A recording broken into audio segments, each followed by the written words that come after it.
अस्सलाम वालेकुम everyone, welcome back to my channel. आज का हमारा टॉपिक है साइंस ऑफ ऑटिज़म। हम बात करेंगे ऑटिस्टिक बच्चों में कॉमन साइंस क्या होते हैं।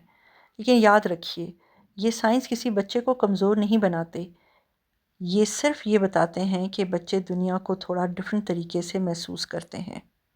नंबर वन जो इनकी सबसे बड़ी पहचान होती है वो है लिमिटेड आई कांटेक्ट। ऑटिस्टिक बच्चे अक्सर बात करते हुए आंखों में आंखें नहीं डालते। लोग से सोचते होंगे कि ये बच्चे रूड हैं या कॉन्फिडेंट नहीं, लेकिन असल में आई कांटेक्ट उनके लिए अनकंफर्टेबल होता है। रिस्पेक्ट दिल में बहुत होती है उनकी, बस एक्सप्रेस करने का स्टाइल ज़रा डिफरेंट होता है। वो आपको उनके नाम से पुकारेंगे तो वो आपकी तरफ नहीं देखेगा, ना वो आपके साथ आई कांटेक्ट करेगा। तो ये सबसे मेजर साइन होता है जो एक ऑटिस्टिक बच्चे को दूसरे बच्चों से डिफरेंट करता है। सेकंड साइन है जी इनका कि ये लेट स्पीच और नो स्पीच। कुछ बच्चे देर से बोलते हैं, कुछ बच्चे बिल्कुल नहीं बोलते। इसका मतलब ये नहीं है कि उनके पास कहने को कुछ नहीं है। कभी कभी लफ्ज़ों से पहले इमोशंस बोलते हैं। साइलेंस भी कम्युनिकेशन होती है। बस हमें सुनना सीखना होता है, हमें समझना होता है कि वो खामोशी से हमें क्या बताना चाह रहे हैं। थर्ड साइन होता है रेपिटेटिव बिहेवियर।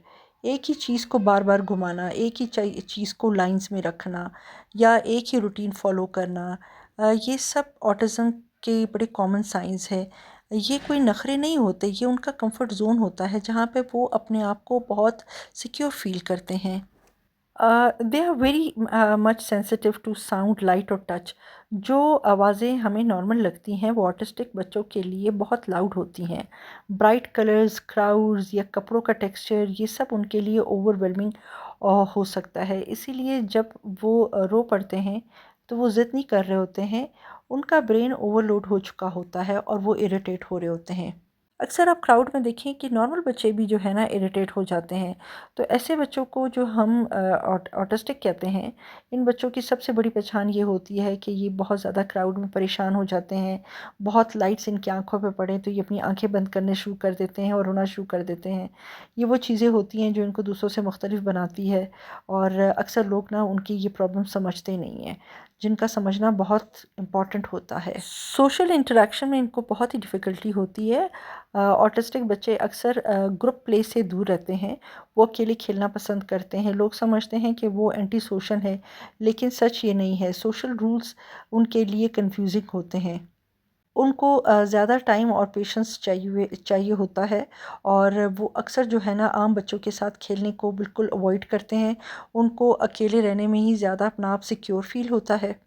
और उनकी एक सबसे इम्पॉर्टेंट चीज़ जो होती है कि strong attachment to the routine. अगर रूटीन चेंज हो जाए, स्कूल का टाइम या खाने का टाइम या डेली शेड्यूल जो उनका बना हुआ होता है, तो ऑटिस्टिक बच्चे एंग्शियस हो जाते हैं। रूटीन उनके लिए सिर्फ आदत नहीं, इमोशनल सेफ्टी भी होती है। उनकी चीज़ें रूटीन से हट के टाइम मैनेजमेंट सही ना रहे तो ऐसे बच्चे बहुत इरिटेट होते हैं और फिर वो जब रोना शुरू करते हैं तो इसका मतलब ये नहीं होता कि वो ज़िद कर रहे हैं। इसका मतलब ये होता है कि वो अनकंफर्टेबल हो गए हैं। हमें ये इस चीज़ को रियलाइज़ करना चाहिए कि उनकी रूटीन को डिस्टर्ब ना करें। अनयूजुअल फ़ोकस होता है उनका एक ही चीज़ पे। कुछ ऑटिस्टिक बच्चे घंटों एक ही चीज़ पर फ़ोकस करते हैं। Number, drawing, puzzles, patterns. लोग कहते हैं रियल वर्ल्ड से कट गए हैं, लेकिन वही फ़ोकस कल एक्स्ट्रा ऑर्डिनरी टैलेंट भी बन सकता है। एक और इम्पॉर्टेंट साइन होता है कि जो इमोशनल एक्सप्रेशन उनका बड़ा डिफरेंट होता है। ऑटिस्टिक बच्चे खुशी, गम या गुस्सा हम जैसा एक्सप्रेस नहीं करते। कभी वो हँसते हैं और कभी बिल्कुल खामोश रहते हैं। इसका मतलब ये नहीं है कि उनके पास इमोशंस नहीं है। उनके इमोशंस बहुत गहरे होते हैं। एक और साइन होता है कि वो अपनी नीड्स को एक्सप्रेस नहीं कर पाते और बहुत डिफ़िकल्टी फ़ील करते हैं अपनी नीड्स को एक्सप्रेस करने में। ऑटिस्टिक बच्चे अक्सर अपनी नीड्स क्लियर नहीं बता पाते। भूख लगी है, पेन हो रहा है या कहीं पे कोई डिस्कम्फर्ट है, इस वजह से वो रो पड़ते हैं या फ्रस्ट्रेट हो जाते हैं। लोग कहते हैं कि बच्चा तंग कर रहा है, रो रहा है, सुन नहीं रहा हमारी बात, लेकिन असल में वो मदद मांग रहे होते हैं। बस उनकी लैंग्वेज डिफरेंट होती है कि वो एक्सप्रेस नहीं कर पा रहे होते हैं और लोग समझ नहीं रहे होते हैं। इस वजह से वो रोना शुरू कर देते हैं क्योंकि अपनी बात वो किसी तरह भी कन्वे नहीं कर पा रहे होते हैं। और ये एक बहुत बड़ा साइन है ऑटिस्टिक बच्चों का। जब ऑटिस्टिक बच्चा अचानक बहुत ज़्यादा रोए, चीखे या कंट्रोल से बाहर हो जाए तो ये टेंट्रम नहीं होते हैं, ये उनका मेल्ट डाउन होता है। तो वो इतने डिस्टर्ब होते हैं कि उनको और कुछ समझ नहीं आ रही होती और वो रो के अपनी बात आप तक कन्वे कर बहुत रहे होते इंपॉर्टेंट हैं। साइन होता है कि they play differently from the other children. Autistic बच्चे टॉयज़ को नॉर्मल तरीके से यूज़ नहीं करते। अगर वो कार चलाने की कोशिश करते हैं तो वो कार नहीं चलाते बल्कि उसकी व्हील्स घुमाते रहते हैं। नॉर्मल बच्चा होता है उसके हाथ में कोई कार देते हैं तो वो कार को चलाने की कोशिश करता है, लेकिन ये उसकी व्हील्स के साथ खेल रहे होते हैं। डॉल से बात करने की बजाय पैटर्न ऑब्जर्व करते हैं। ये इमेजिनेशन की कमी नहीं है, ये उनका यूनिक लर्निंग स्टाइल होता है। अगर आप इन साइंस को पहचान रहे हैं तो घबराइए नहीं। अर्ली लव, पेशेंस और राइट सपोर्ट ज़िंदगी का रुख बदल सकता है। ऑटिस्टिक बच्चा स्लो हो सकता है लेकिन कमज़ोर नहीं।